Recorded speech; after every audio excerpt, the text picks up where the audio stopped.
welcome to Naples in Italy, where we'll be visiting the historic centre of Naples, the ruins of Pompeii, and of course Mount Vesuvius. We stayed to the northeast of Vesuvius in a modest town called Ottaviano in Campania, so we headed west on the train to central Napoli, which took around 45 minutes.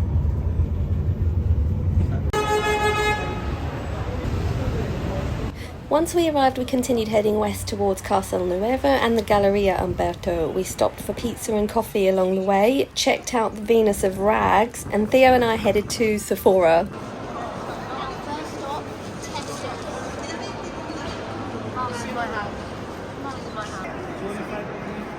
Yeah, we were looking at John Bongotti.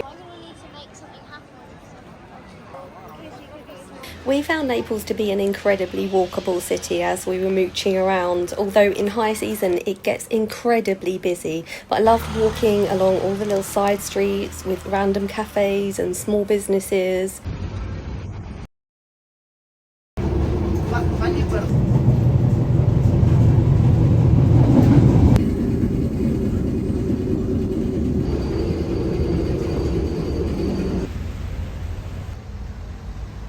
Once we got back to where we were staying, we stopped at the supermarket to buy some pasta and pick up some supplies for the next day because we were off to Pompeii.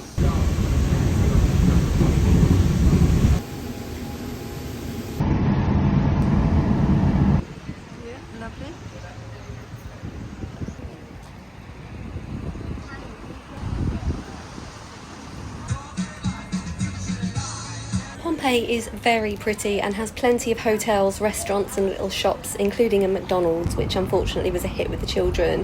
There are tour guide storefronts on the high street in Pompeii where you can arrange trusted excursions to both Vesuvius and Pompeii ruins. Many people choose to do both in one day, but we took a day for each. This is the company that we chose. We picked up some headsets and a map for our self-guided tour and off we went. I strongly recommend pre-booking in peak season as currently I believe they cap capacity for entry at about 20,000 people.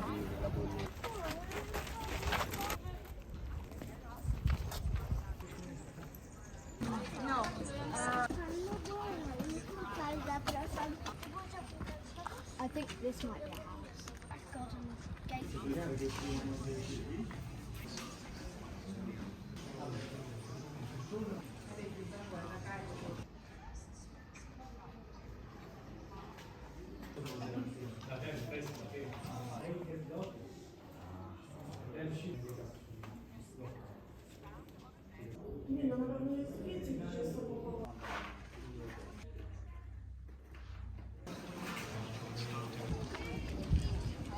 Estamos indo.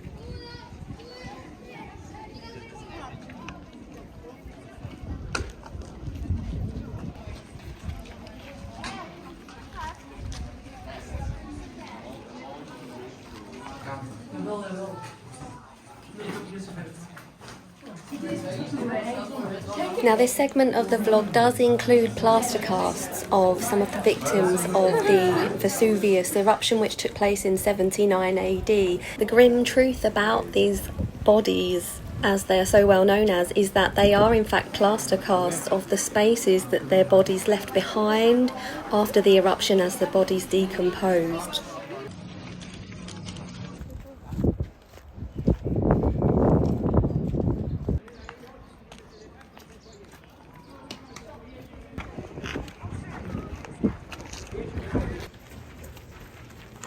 Estos con lista de la rosa.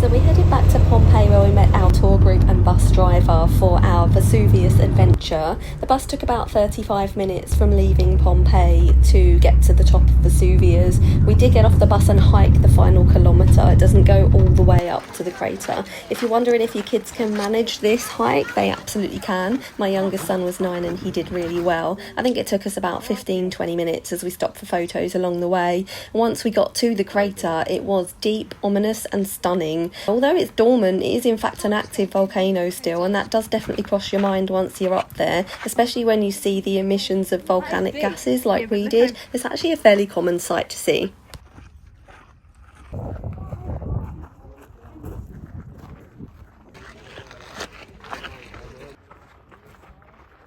Look, there's a lizard.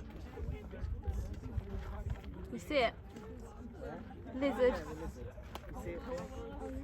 And there's another one, but it's like really hard to see. It's down there camouflaging.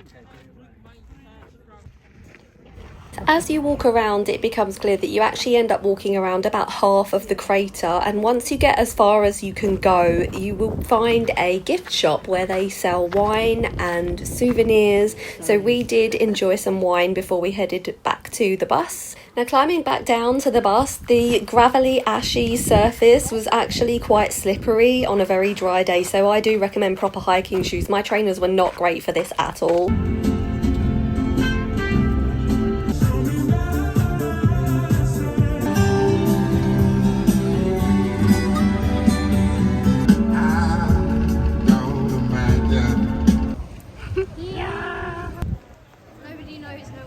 The next day was our last day, so having checked out of our apartment, we took our luggage to Naples Central train station and headed back to the old town where we went to explore a little further.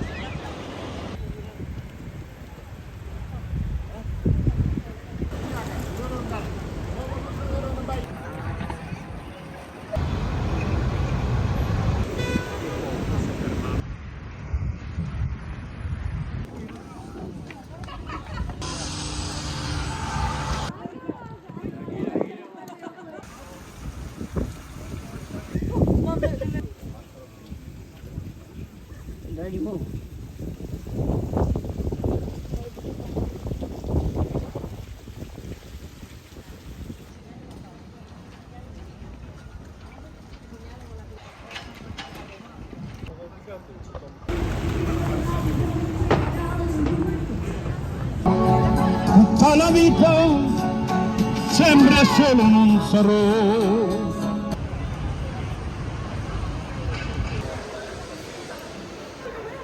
The streets in the San Giuseppe area were my favourite part to walk around. The architecture, the bars, the shops, the general vibes were the best, and I definitely recommend checking out this particular area. At this point we were out of time though, so it was time for home. Hope you enjoyed watching, thank you, and I'll see you soon for my next video.